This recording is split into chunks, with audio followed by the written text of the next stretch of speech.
नमस्ते बिहार और मैं हूं आप सबके साथ सोनाली सिंह। बुलेटिन की शुरुआत करते हैं, लेकिन उसके पहले एक अपील। न्यूज 18 आपसे अपील करता है कि स्वस्थ रहें, सुरक्षित रहें और कोविड गाइडलाइन का पालन करें ताकि आप खुद को और अपने परिवार को इस महामारी से बचा सके। तो चलिए खबरों की शुरुआत एक बड़ी खबर के साथ करते हैं। बिहार में कोरोना का कहर लगातार जारी है। फिर मिले 12,000 से अधिक संक्रमित। 24 घंटे में 12,604 नए संक्रमित मरीज मिले हैं। 24 घंटे की बात की जाए तो 85 लोगों की कोरोना से मौत हो चुकी है। एक्टिव मरीजों की संख्या बिहार में कुल 94,275 हो गई है।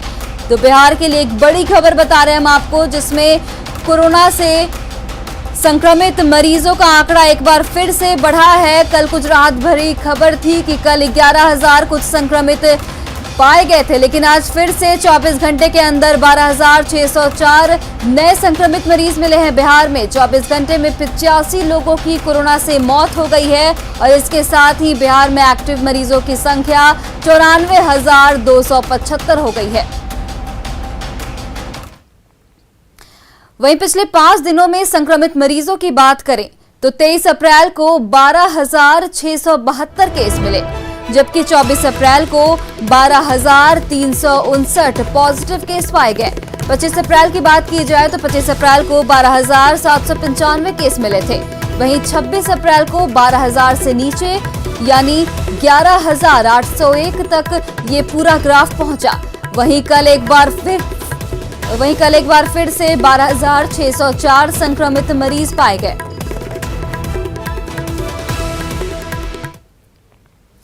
बिहार में बढ़ते कोरोना संकट के बीच अभी लॉकडाउन लगने के आसार नहीं है। सीएम के साथ उच्च स्तरीय बैठक में अधिकारियों ने लॉकडाउन को लेकर हामी नहीं भरी है।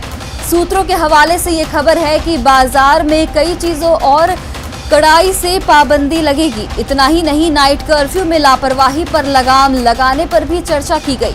खबर ये है कि फीडबैक के आधार पर सीएम नीतीश पाबंदियों को बढ़ाने पर फैसला लेंगे। बैठक में डिप्टी सीएम, प्रधान सचिव सहित कई अधिकारी मौजूद रहे। सीएम ने साफ कहा कि कोरोना मरीजों के इलाज में किसी प्रकार की लापरवाही नहीं की जाए, उनका विशेष ख्याल रखा जाए और सकारात्मक रवैया अपनाया जाए। इसके अलावा 1 मई से 18 साल से लेकर 44 साल के लोगों का मुफ्त टीकाकरण कराया जाएगा। टीकाकरण को लेकर पूरी तैयारी का सीएम ने निर्देश दिया है।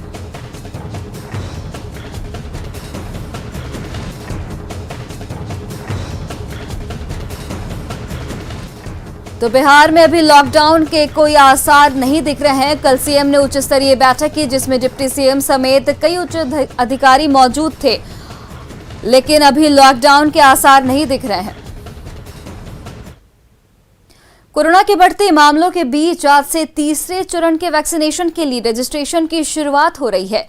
तीसरे चरण में 18 साल के ऊपर के लोगों को टीका लगाया जाएगा। आइए जानते हैं कुछ अहम बातें।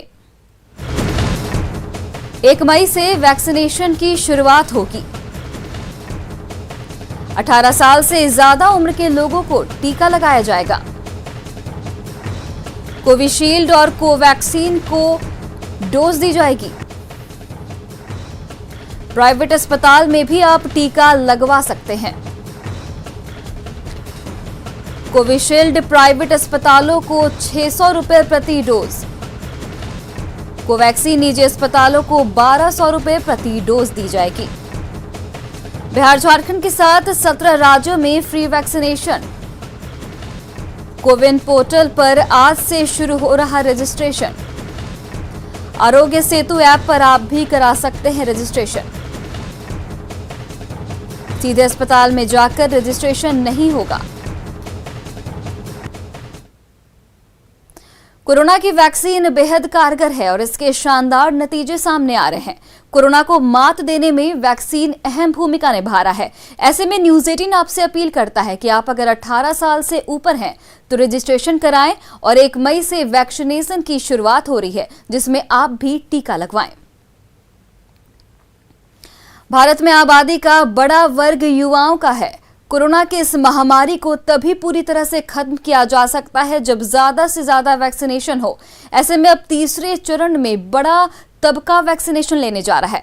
वैक्सीनेशन लेने के बाद इजराइल की सूरत बदल गई। इजराइल में 50% से ज्यादा वैक्सीनेशन का काम हो गया और अब वहां लोग पहले की तरह मतलब कि मास्क निकालकर खुलेआम जीने लगे हैं।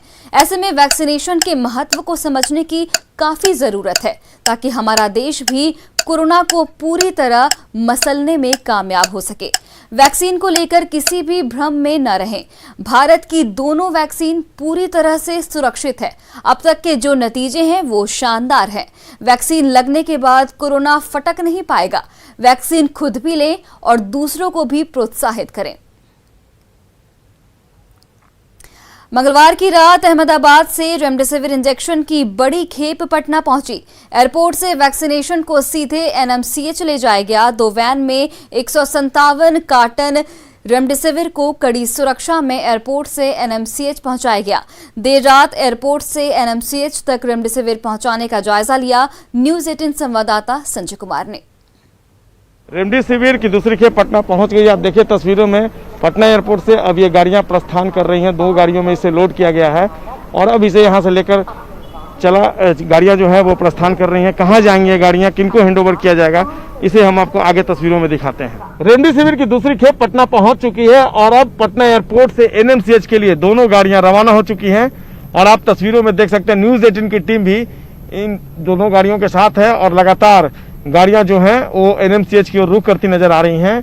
और रेमडेसिविर पर के 157 कार्टून आज यहां पटना पहुंचा है और जो स्वास्थ्य विभाग के कर्मी हैं जिन्होंने न्यूज 18 को जानकारी दी है कि कल से आज बड़ी खेप पटना पहुंची है और आज कोई स्पेशल विमान नहीं आया था और यात्रियों की जो विमान अहमदाबाद से पटना आती है उसी विमान से ये रेमडेसिविर की ये दूसरी खेप पटना पहुंची है और एनएमसीएच के लिए ये दोनों गाड़ियां फिलहाल गतिमान है। एनएमसीएच पहुंचने के बाद इसे वहां पर एनएमसीएच जो कोविड डेडिकेटेड हॉस्पिटल है उसके रूप में उसको डेवलप किया गया है और आप पहली खेप जब पहुंची थी तो उसे हैंडओवर किया गया था। आज फिर इन दोनों गाड़ियों से जो 157 कार्टून हैं रेमडेसिविर के वो वहां पर जो स्वास्थ्य विभाग के अधिकारी होंगे, ड्रग कंट्रोलर होंगे, ड्रग विभाग के जो इंस्पेक्टर होंगे उन्हें उपलब्ध कराया जाएगा। सेकेंड फेज में रेमडेसिविर इंजेक्शन के 157 कार्टून अब एनएमसीएच कैंपस में पहुंच गए हैं। इन दोनों वैन पे 157 कार्टून रेमडेसिविर इंजेक्शन पहुंचे हैं और ये तस्वीर देखिए स्टेट वैक्सीन स्टोर है बिहार का जो एनएमसीएच कैंपस में है और अब दोनों वैन जो हैं इनसे 157 कार्टून रेमडेसिविर इंजेक्शन जो है वो अनलोड किया जाएगा। अब इसको बिहार के विभिन्न जिलों में पहुंचाया जाएगा। मुख्यमंत्री की पहल पर यह सब कुछ संभव हो पाया है। अहमदाबाद से ये दूसरी खेप आसाम पहुंची थी, उसके बाद इसे फिलहाल यहीं पर स्टेट वैक्सीन स्टोर सेंटर में लाया गया है और अब धीरे धीरे यहां से आवश्यकता अनुसार जिलों में इसकी सप्लाई की जाएगी। कैमरा पर्सन अजय दुबे के साथ Sanjay Kumar, news 18 NMCH Patna. Corona के प्रति लोगों की लापरवाही कम नहीं हो रही है। भागलपुर के मिर्जानहाट में बारात निकाली गई लेकिन कोरोना गाइडलाइन का पालन नहीं किया गया। मास्क और सोशल डिस्टेंसिंग के बगैर ही सभी लोग डांस कर रहे थे। मौके पर मौजूद हमारे संवाददाता आशीष रंजन की रिपोर्ट देखिए।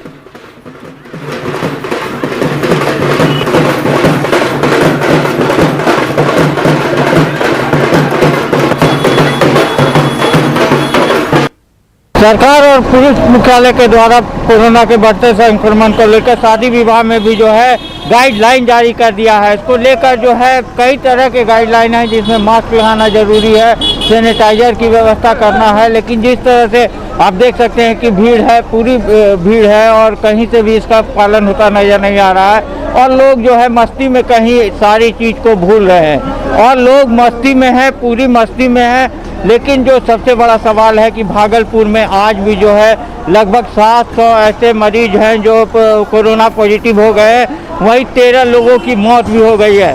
पुलिस मुख्यालय के जो आदेश है उसके दावे के बावजूद भी कोई पुलिस प्रशासन हो या जिला प्रशासन के द्वारा जो है शादी विवाह के बारात में इस तरह की कहीं भी मॉनिटरिंग अभी तक होती नजर नहीं आ रही है। और एक तरह से कहे तो कोरोना को लेकर जो है जितने भी दावे किए जा रहे हैं सरकार के द्वारा वो सारे फेल होते नजर आ रहे हैं। आशीष रंजन, न्यूज 18 भागलपुर। कोरोना के दौरान लॉकडाउन का सबसे बड़ा असर व्यवसायियों पर पड़ा। कुछ ऐसे भी लोग हैं जो कड़ी मेहनत कर इससे उबरने की कोशिश कर रहे हैं। मुश्किलों के बीच उन्होंने न सिर्फ खुद को संभाला बल्कि रोजगार के साधन भी मुहैया कराए। नवादा के युवा व्यवसायी सत्यनारायण प्रसाद और बाल गोपाल भी ऐसे ही लोगों में से हैं जिन्होंने मास्क बनाने की शुरुआत की है। वो काम भी कर रहे हैं और कई लोगों को रोजगार भी दे रहे हैं।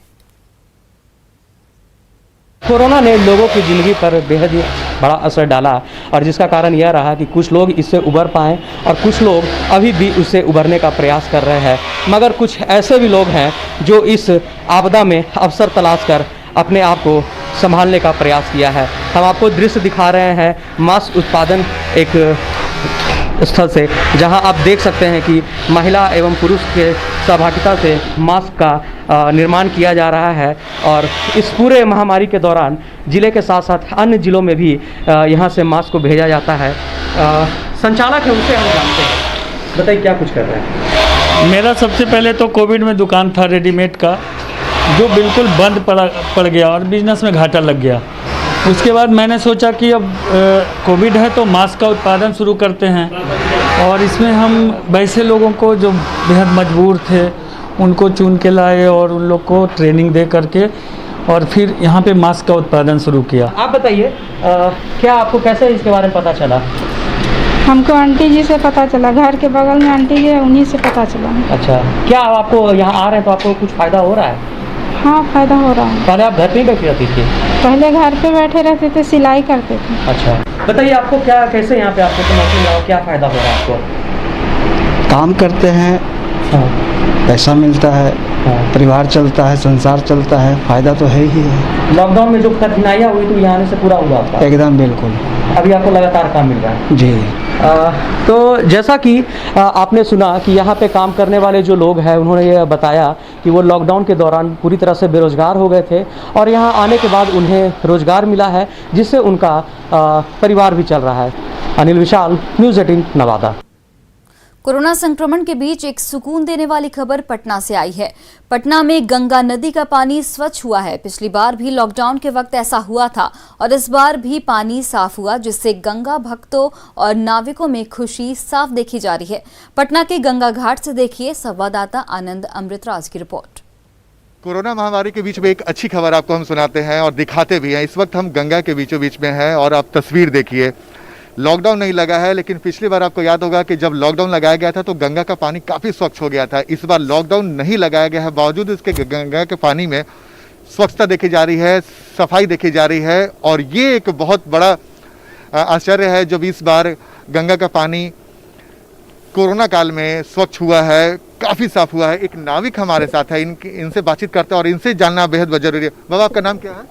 मेरा नाम है शिशुपाल राय। अच्छा शिशुपाल जी, आप बताइए, गंगा का पानी तो आप कई सालों से देख रहे हैं, इस बार पिछले साल के मुकाबले इस साल पानी की स्थिति क्या है? पानी का स्थिति तो बहुत अच्छा है, साफ है पानी, गंगा का जल साफ है अभी। हाँ, साफ है पानी। मतलब पानी पिछले साल के मुकाबले ज़्यादा साफ हुआ है? हाँ, साफ भी है, साफ है। वजह क्या लग रहा है, क्यों ऐसा हुआ? पानी तो देखिए कि यहाँ सफाई हो रहा है सब गंगा में जहाँ तहाँ, इसलिए सफा पानी है। सफाई का अभियान से, सफाई अभियान से इसका फायदा मिला है। हाँ, फायदा है। आपको याद होगा कोरोना में जब था, पिछले बार लॉकडाउन लगा था तो गंगा का पानी काफी साफ हो गया। हाँ, काफी साफ था उस बार भी, अगला साल भी पानी कोरोना में लॉकडाउन लगने से साफ था पानी। गंगा जी बहुत साफ हैं, पिछले बार से अपेक्षा बहुत साफ हैं गंगा जी। जी बहुत अच्छा है। आनंद अमृतराज, न्यूज़ 18 नेटवर्क। ब्रेक के बाद आप सभी का स्वागत है। अब बात आरा के उस बैंक लूट की जिसमें अपराधी ने अपनी ही गोली से एक अपराधी को जख्मी कर दिया। हालांकि इस दौरान लुटेरे 50,000 लेकर जरूर फरार हो गए। खौफ और फायरिंग की तस्वीर देखिए इस खास रिपोर्ट में।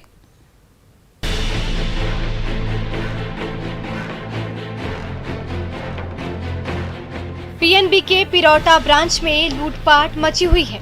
चेहरे पर गमछा बांधे 5 लुटेरे बैंक के अंदर घुसते हैं। एक एक करके 3 लुटेरे कैश काउंटर की ओर लपकते हैं तो चौथा और 5वां लुटेरा गेट की पहरेदारी कर रहा होता है।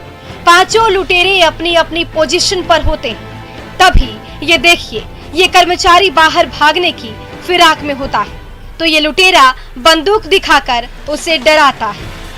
गेट से फरार होने की कोशिश कर रहे ये ग्राहक भी तमंचा देखकर पीछे हो जाते हैं। हर तरफ अफरा तफरी मची रहती है। तभी लुटेरों की गोली इस लुटेरे को लगती है और वो औंधे मुंह जमीन पर गिर पड़ता है तो बाकी के लुटेरे बाहर गेट की ओर भागने लगते हैं। निकल के भागने लगे। भागने के क्रम में एक आदमी को गोली लग गया। उन्हीं के साथी से अपना को लोग देखे कि अब पकड़ा जाएंगे, इसके बाद अपने में ही अथी हो गया, डिस्टर्ब हो गए लोग और गोली लगा अपने आदमी को और बाकी लोग भाग गए। बैंक के अंदर दिन दहाड़े लूटपाट मची हुई है। खौफ और दहशत के बीच एक एक पल गुजरता जा रहा है। तभी अपनी ही गोली खाकर एक लुटेरा जमीन पर जा गिरता है तो बाकी के लुटेरे घबरा जाते हैं और जो भी हाथ लगा उसे लेकर गेट से निकलने लगते हैं। थोड़ी देर बाद भोजपुर पुलिस पहुंचती है और घायल लुटेरे को अस्पताल में भर्ती कराती है। 50,000 रुपया था, वही वो ले पाए। इसी बीच गोली लग गई तो एक अपराधी घायल हो गया है जो गंभीर अवस्था में हॉस्पिटल गया है। मित्र उससे पहचान हो जाएगी तो पूरे गिरोह की भी पहचान आ जाएगी। आरा के बैंक में दिन दहाड़े हो रही लूटपाट की ये तस्वीरें बैंक के अंदर लगे सीसीटीवी कैमरे में कैद हो गई। जो कोई भी ये तस्वीरें देख रहा है बैंक लुटेरों की हरकत देखकर दंग रह जा रहा है तो भोजपुर पुलिस उन अपराधियों की धरपकड़ में जुटी हुई है। अभिनय प्रकाश, न्यूज़ 18 आरा।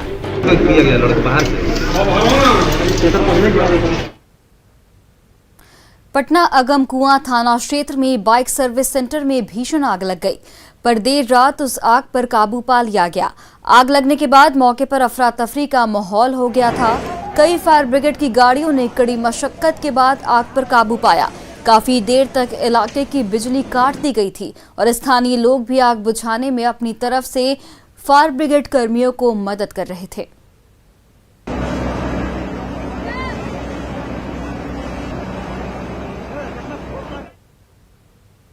नवगछिया के झंडापुर ओपी पुलिस हिरासत में एक शख्स की मौत हो जाती है।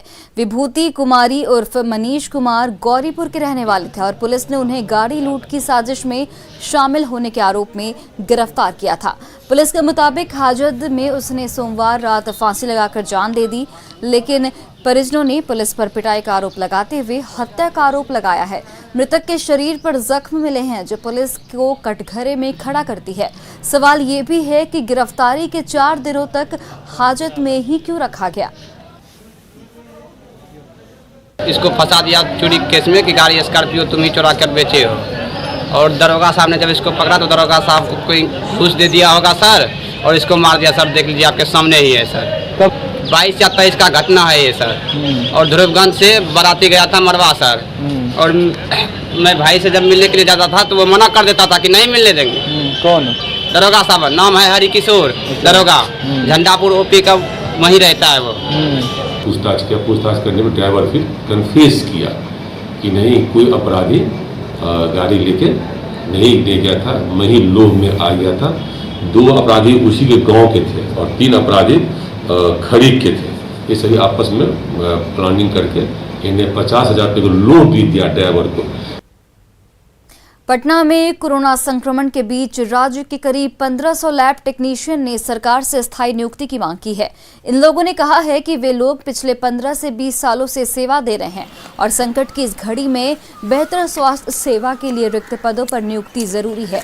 कर्मचारी संघ ने कहा कि अगर उनकी मांगों पर विचार नहीं किया गया तो कोरोना का संकट खत्म हो जाने के बाद वे लोग अपनी मांगों को लेकर प्रदर्शन करेंगे। तो फिलहाल इस बुलेटिन में इतना ही। देश और प्रदेश की तमाम बड़ी खबरों के लिए आप देखते रहिए न्यूज़ 18 बिहार झारखंड।